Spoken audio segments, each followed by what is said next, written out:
I've had a numerous number of comments from many different people telling me to trade Ryan Tannehill away, and I finally realized that you guys were correct the entire time. I was forcing Ryan Tannehill to be a franchise quarterback, and he just wasn't doing that. So here's what I did. It's going to be a really, really weird process, but I promise that it makes somewhat sense, right? I mean, it's not like I went in here and just traded for like 6-round picks or something and then traded 3 6-round picks for a quarterback or something like that. That's not how it worked. All right, so here's what we did. 1st-round pick, 4th-round pick, and Matt Judon, who's like an 80 overall, for Marcus Mariota. So I think that's a pretty solid trade. I think that that's at least decently realistic. I don't think a team would ever trade their franchise quarterback, but obviously there was another part of the deal. I was just going to leave it at that. I got their 2nd, and then I traded a 4th in Ryan Tannehill. So really the trade was a 2nd, a 4th, Tannehill, another 4th, and then a 1st in Matt Judon for Marcus Mariota. So, I think that's pretty solid. That's 6 players in the future that you can take advantage of, so that's pretty awesome. Right after that, I was like, okay, I'm really sick of David Johnson, so I did another giant deal here. I traded for Devontae Freeman and a 2nd, I traded my 2nd. Did I trade a 2nd? Yes, I did trade a 2nd, a 5th, a 6th, and David Johnson for a 2nd and Devontae Freeman.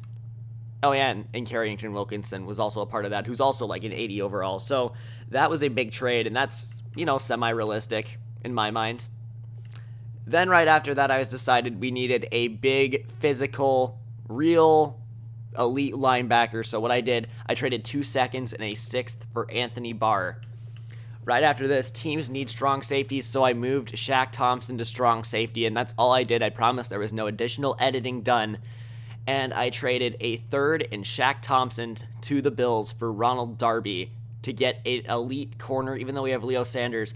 I decided that I wanted another guy on the outside for extra security. Even though we have Trey Bussey and Xavier Howard, I decided that Ronald Darby for 1 season would be beneficial, and both these guys have 1 year left on their contract, so I decided it would be pretty beneficial for us to just get that corner for 1 year, and we already had Anthony Barr, so Shaq Thompson was proven useless, and he has 1 year left on his contract, and he has 1 year left on his contract, so I thought it was a decent investment for just this year, and those were all the trades I made. I added 4 players and really gave up a lot of draft picks to get all of them, now that I look at it, but we have a new backfield. We had been rolling with Tannehill and David Johnson since I can remember, but we added Devontae Freeman and Marcus Mariota instead of Ryan Tannehill and David Johnson, which is awesome. I feel like that's a massive upgrade, not just only in overall, but like the capabilities that they have. I think that David Johnson is obviously more powerful, but I really like the speed and the elusiveness and just the overall agility that Devontae Freeman will bring to the table. And he doesn't fumble. You see that right there, 99 carrying, 99 BCV. And he does have 76 trucking, and he's 206 pounds with, I don't even know how much strength, 66 strength, so he'll be able to break tackles, especially with that elusiveness. That's at 92. But he's the number 2 halfback in the league. I mean, we're not messing around here. We went after a big franchise player that's already been paid past his rookie contract, so we're good.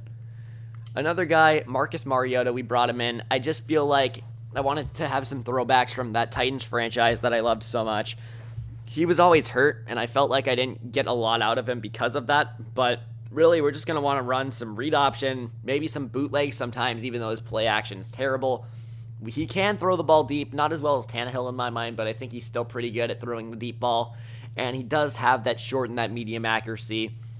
And I remember watching him at Oregon. It was just always really exciting to watch him because he was super good, even though I was a Washington Husky fan, and he absolutely shredded our team every single time he played us.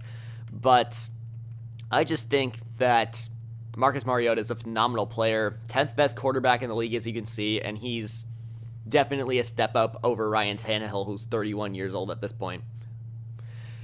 I wanted a great linebacker, so I decided to go ahead and invest in Anthony Barr.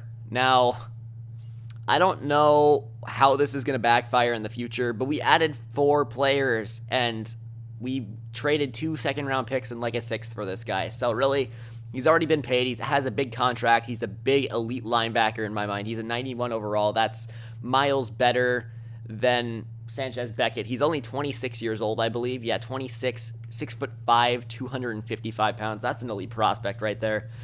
Beckett's going to come along, but he does need some, big mentor alongside him to help him grow. So overall, I'm not complaining one bit about the effectiveness of Anthony Barr, especially in the nickel and the quarter packages where Sanchez Beckett kind of struggles at times. So that's great.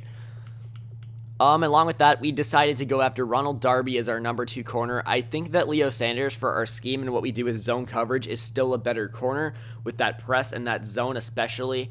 But Ronald Darby is also a phenomenal player. I think they're both very, very similar athletes.